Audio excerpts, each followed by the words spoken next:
Hello, I'm Manuel, and welcome to a new video on how to become a digital nomad. Today we'll be talking about with who you should travel.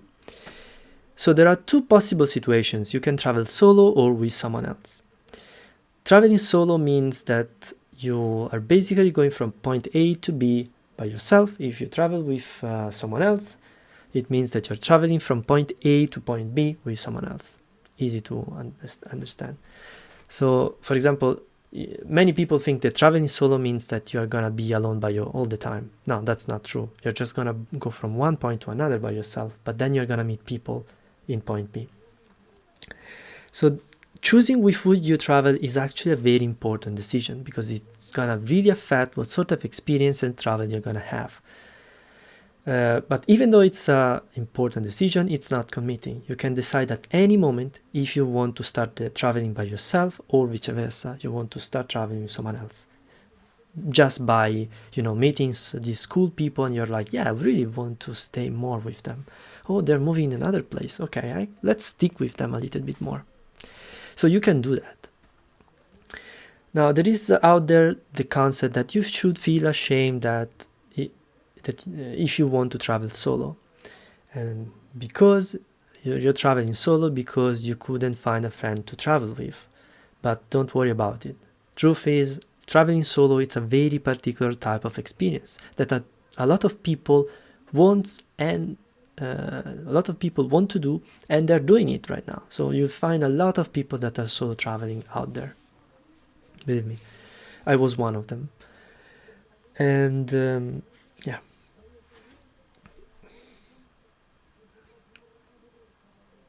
So let's start looking at what are the main differences. Let's start from what does it mean to solo travel? What is going to happen? So as I said, solo traveling just means that you're going from point A to B by yourself, and then from point B to C by yourself.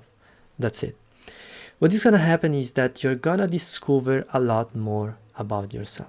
This can be very useful if you are, for example, bad in decision making or you kind of feel broken inside. Why? Because you're basically going to put yourself in so many situations that you can kind of see yourself in all of those situations. How are you going to react and what is going to happen to you? How are you going to feeling? And then after you've gone through these experiences, you're gonna start putting the puzzle together and you're gonna understand more about yourself that you have ever done in your life. Just because you started to traveling solo. So what is gonna happen, or what you're gonna do if you're solo traveling is basically two things. One, the first one is that you're gonna have to make a lot of decisions, and you are gonna be the one to make those. You're gonna choose if you want to go to the next place or you want to stay longer, or if you want to visit this museum or you want to visit or go hiking somewhere else. You'll be the one to make the decisions. And if you're bad, then yeah, you are gonna force yourself to make the decisions. Also, another thing that is gonna happen is that you are gonna meet more people, and the reason is that you will have this constant force inside you that will push you to try to talk with others. Why? The thing is that everyone wants to talk with someone else, and if you solo travel, you're not gonna have anyone to talk with at all times. So you're gonna go in this new hostel and you're gonna be like, okay, what do I do? Okay, let's go there. Then you go back and you're tired, and then you're gonna be like, I want to talk, I want to have a conversation. And you're not gonna be the only one.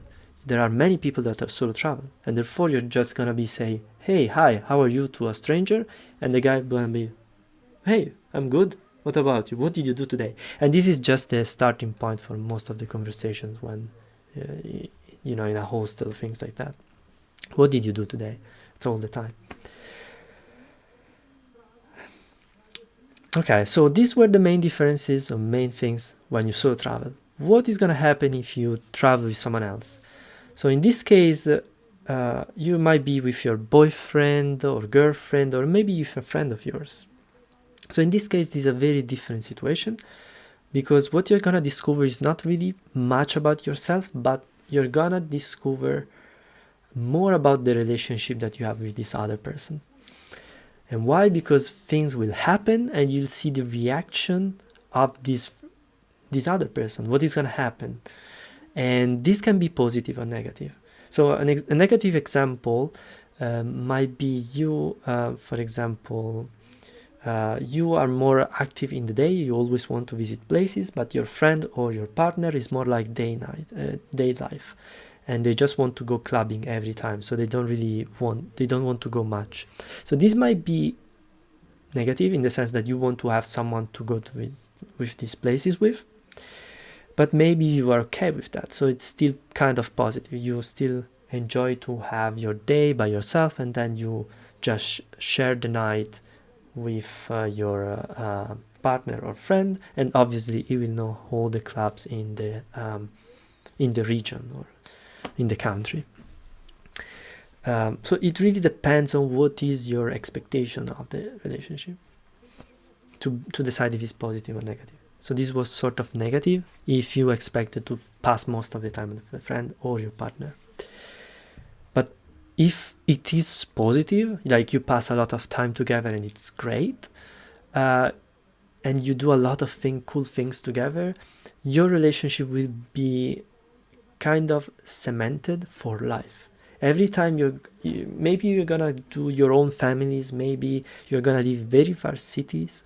Every time you think about those good times or those fine times, you're gonna send a text to your friend. So that's why the connection will always be there.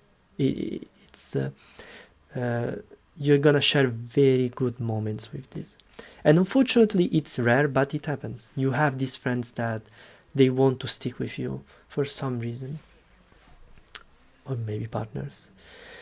So what is gonna happen, are you gonna do if you travel with someone else, is that you're gonna do decisions together. It's not what I want, it's not what he or she wants, it's what we both want. Or maybe there are more people, so what we all want. Is it gonna be easy to discuss about places or not? And do I enjoy it or not? So it's more about what is your feeling about what is happening. Then there is another thing about, so am I gonna meet many people? Well, less. And the reason is that, the force that I was talking about before of you having to talk with someone, that force is gonna miss because you're gonna already have someone to talk with. So it's gonna be a little bit more difficult for you to talk with people outside your group or the couple. But here is a couple of things that I'm throwing off. Maybe they help. So if you are with a friend and you both want to maybe try to get to know others, you basically one of you have to be the icebreaker. And sometimes it's fine to try to give yourself the roles or change it and see what happens. Who is a better icebreaker for the situation? And then there is the other situation, which is a little bit more complicated, which is a couple situation. You and your boyfriend or girlfriend, and you might feel guilty to try to get in touch with others. I would say do not mind it too much, because if you are traveling and you're in that situation, you both knew what is going to happen. You are there because you want to get to know people, see what happens. And I'm gonna say that also don't worry about it, because you're gonna be in control at all times of the situation. So if something weird comes out, and it might come out, you're gonna be in agreement, hopefully in agreement with your partner, that it's time to go somehow. And don't worry, you're gonna just say, it's time for us to do our stuff. And no one is gonna say anything, obviously. You're just gonna go, no problem. So something will happen, they're gonna be, let's go. Excuse, and then you go. That's it. So these were the main differences between traveling with someone else and solo. I really suggest both of these experiences, because you're gonna see who you are in these two kind of scenarios. I've been traveling more solo, as I said before, and that was at times very, very extremely good for me. I'm more familiar with it, and I really like to take my own decision, and I noticed that I really like to choose my next destination by the day instead of planning everything, for example. But I also enjoy the time with friends and try to decide together where to go next. Now, at the beginning, it might be helpful for you to start with a friend. And you might decide, yeah, I really want to be a digital nomad, but I don't really know what to do. Maybe with a friend, we can go through things much, it might be better at the beginning. And yeah, go for it. Don't worry about it. But the thing is that you have to be conscious of the fact that while you're traveling, while you're being a digital nomad, a lot of things are gonna happen. It's basically a flow of things that are gonna be thrown at you at all times, with to not you as a person, but also at you as a couple or with your friend. And as a consequence of things happening, people change, and sometimes they change. People change so much that they then decide to go for their own path. They might say, okay, I want to travel by myself now, or I don't know, I want to try something new. So when it's gonna happen, might happen to you, might happen to your friend, you have to be positive and supportive, because being negative, it's not gonna help anything. And if you think about it, it's you cannot force anyone to stay around, right? Everyone has its own reasons. So be cool with it and go for your own adventure, actually. So this is all what I wanted to talk about. If you liked my video, please press the like button down below, and so you basically let other people see these videos, because it's gonna be suggested. And yeah, that's how the YouTube algorithm works. If you have any questions, please put them in the comment section as a comment. If you have any questions, just put them as comments down below. I'm gonna have fun to reply to them. And well, see you in next video. Bye.